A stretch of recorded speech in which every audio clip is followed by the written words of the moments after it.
Did you hear of any jealousy because of Suge buying Poochie that Impala?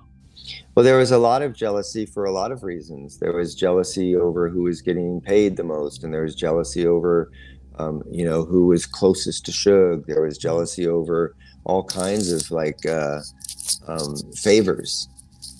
So yeah, these guys were at odds at certain times. They would just be at odds over, who's getting what, and who's in a position to get more. So that's when George and George and Poochie used to be really good friends, and then they had a falling out, and George and several other guys kind of went their own way and became adversaries of people in the South Side, or I'm sorry, in the Mount Piru. Yeah, you had mentioned earlier something about the green car, the green Impala that we were trying to connect to Poochie. And so Right. there's a green Impala that we discovered a picture. So there's this place where I think it was, can't remember the name of the auto shop, but there was an auto shop where Death Row and Suge used to store all their cars.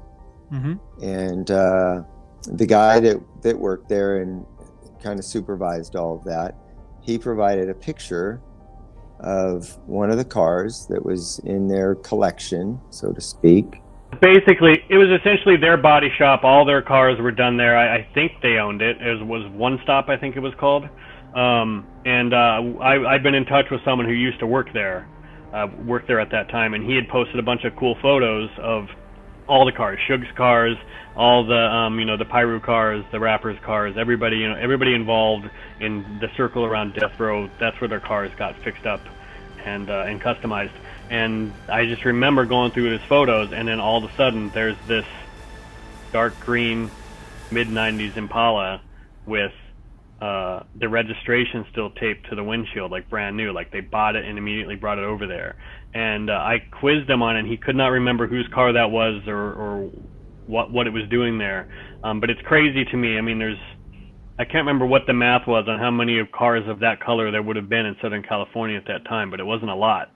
It wasn't the most popular color that people would get for that car. And the fact that the car that matches the make, model, and color of the shooter's car is sitting in a place where gang associates around Death Row had their cars fixed up, and here we are looking at a gang associate of Death Row as the most likely suspect, just according to Greg Kading's investigation. That's a big coincidence. Let me see if I can find it. Parked in the parking lot.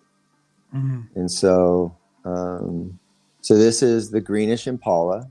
Oops. It's parked in the parking lot. It's interesting because it just coincidentally, there's a Death Row Impala that is parked in, one of their kind of storage facilities back at the time this all takes place. And it perfectly matches the description of what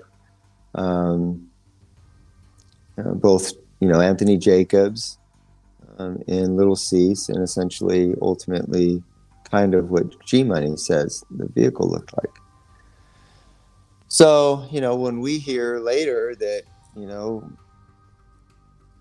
Teresa Swan is meeting with Poochie, and she says he's in an Impala and it looked like it had just been painted, and looked like it was a bluish color or whatever. That's kind of interesting. Then you've got this car, and then we know also that some of the big conflict that was occurring at Death Row and the inner circle of gangsters that were hanging out over there was about cars, because that's what Suge would do. He'd give guys cars and he'd take them back from them, and some of the times the cars would be used by different people, and so the animosity and the kind of jealousy that led to all the internal conflict and the internal shootings between all of these Death Row people was just about, what they were and weren't getting. So there's this vehicle, and, does Poochie drive that vehicle? Does Poochie use that vehicle for a while? It obviously is one of their, it's within their fleet. Mm-hmm. I was going to show you this. I thought you might find this interesting because not only were the cars an issue, because guys would get cars, get them, take them away, and then other guys would use the car, and that led to some animosity and jealousies.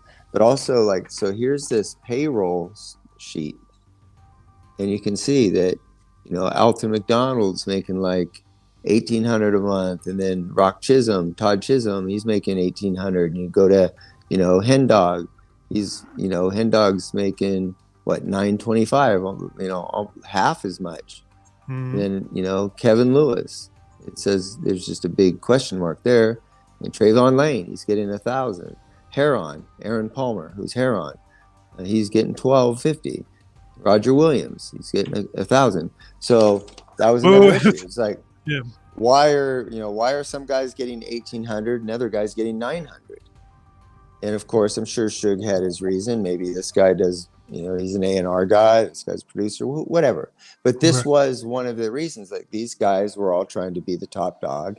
And when they find out that one of the homies is getting paid twice as much, or one of the homies is getting a car, that's why some of the conflict took place. At least that's as far as what I understand and what people have said.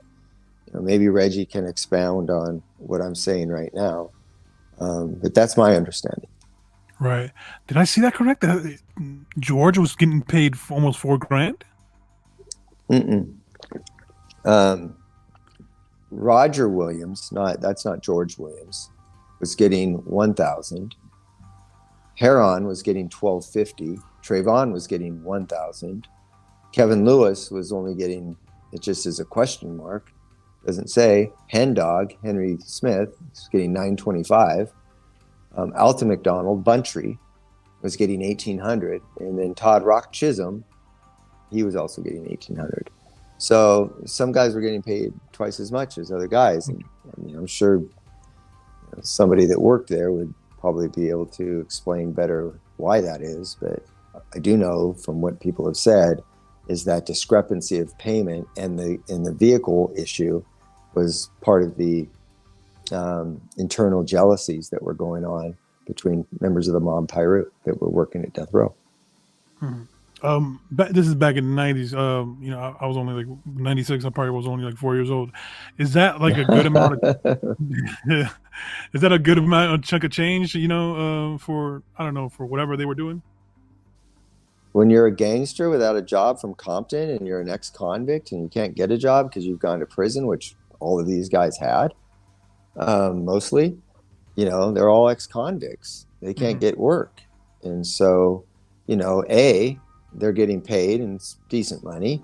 B, it's really about being around the environment, just being at the scene, being part of the whole thing. Death row's, you know, this massive, you know, growing force to be reckoned with. There's girls, there's weed, there's hanging out, there's video shoots, there's traveling, all this stuff's going on. Like, some guy from Compton who's gotten out of prison and can't get a job, shit, this is all looking like a pretty good way to spend your time.